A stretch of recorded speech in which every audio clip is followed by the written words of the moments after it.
Hey, what's up? It's Nerve. So, I'm sure all of you are aware I've been trying to get nukes for, I don't know, month and a half or so, 2 months maybe. And I got one earlier when the game came out, sometime last year.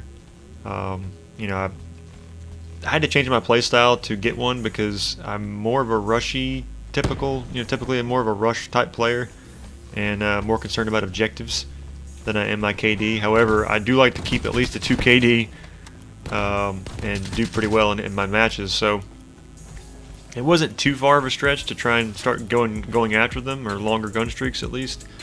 But I definitely did have to play a little bit more reserved than I used to, and a lot more careful. So anyway, fail after fail, and I've uploaded most of them over the past month and a half or so, and I kind of gave up on it because there are so many variables in these futuristic games, and it was sick turn on.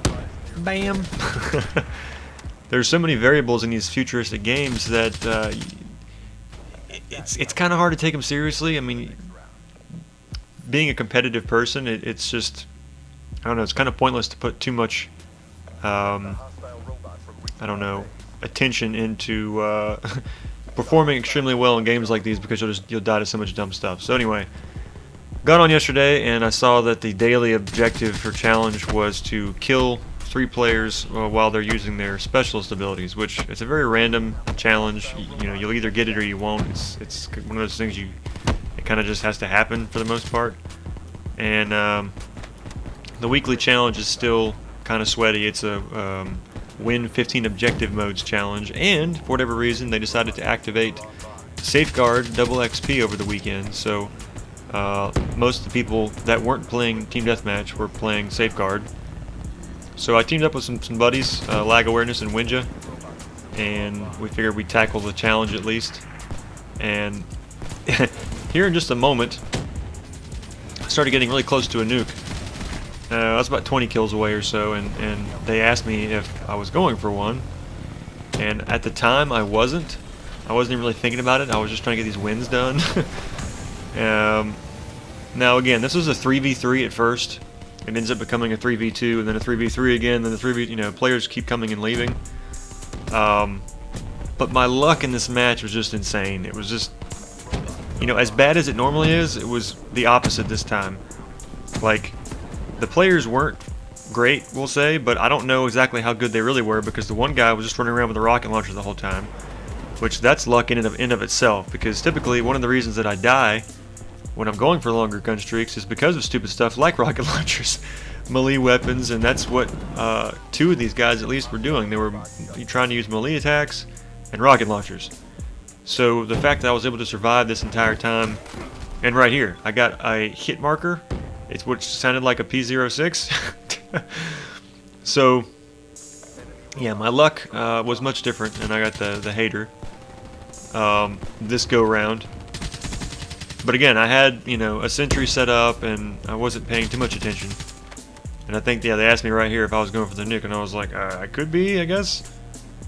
But then I looked at the time, and I thought, well, the only way I'm going to have time to do it with 2 minutes left and all 3 of us killing them would be for them to get the Safeguard robot, old Wally, to the objective point. That way I'd have time. And I was like, you know what, screw it. I may as well go for it. We're here. We got UAVs. We've got haters.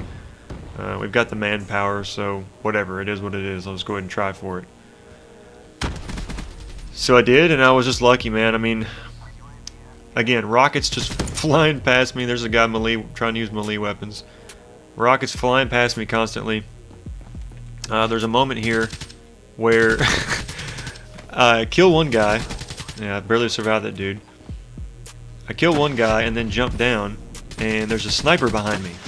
And I hear him shooting, and I try to slide out of the way, and part of it's my fault. And again, that brutal popped up right there. I didn't know that the brutal popped up. I wasn't paying any attention. I think it's right here with the sniper. It might be. Oh, it's somewhere around here. Oh yeah, I didn't know the brutal had popped up, and I knew I had a sentry going at one point. So I wasn't sure exactly how close I even was. So again, I just felt pressure the entire damn time. And I guess I shouldn't feel too bad, because I mean, you're not going to get extremely long gun streaks or nuclears or whatever against very good players in unideal circumstances. And yeah, see, I already got it, and I saw it when the metal popped up. I was like, oh shit, I got it. I was pretty freaking stoked. But yeah, I mean, you know, it kind of is what it is. I probably shouldn't feel bad about getting one in this way, especially when it wasn't planned or you know, wasn't expected. But I mean, either way, I'm super stoked that I finally got it. And it was a shorter gameplay though, so I wanted to include something else you guys could watch. Joined this match late the other day on Outlaw, and clearly our team was losing. So we ended up having to have a fairly epic comeback win on this one, and turned out well. It picks up more towards the end. I mean, even up to the last few minutes, it kind of looks like the chances of us winning weren't very good, but we were able to rally and pull it off. So, you know, on the topic of futuristic games and futuristic movement and all the BS that can end your gun streaks, a buddy of mine was curious about my thoughts on the advanced movement system in these games and whatnot, and you know, if I was looking forward to going back to boots on ground in World War II. And yes and no. I don't mind. It's not the advanced movement so much that I mind. It's the specialist. You know, the movement itself is okay. It's fast. It's fluid. It feels pretty good. I mean, other than, you know, trying to slide and crouching and auto-mantling crap when you're not trying to, and causing it to die, causing you to die. Stuff like that. I mean, there are some annoying things to do with the movement that I don't like. You know, now snipers have the ability to pretty much double jump and get cross-map kills, you know, which was never been a thing in older Call of Duty games. But now, for the most part, like, I don't mind the fluidity of the gameplay. I don't mind a lot of the weapons and stuff. It's just, it's the bullshit that most people don't like that piss me off. There again, I also am looking forward to going back to a boots on ground game. So World War II I am excited for, definitely. You know, and if they make more futuristic games, that's not really going to bother me so much.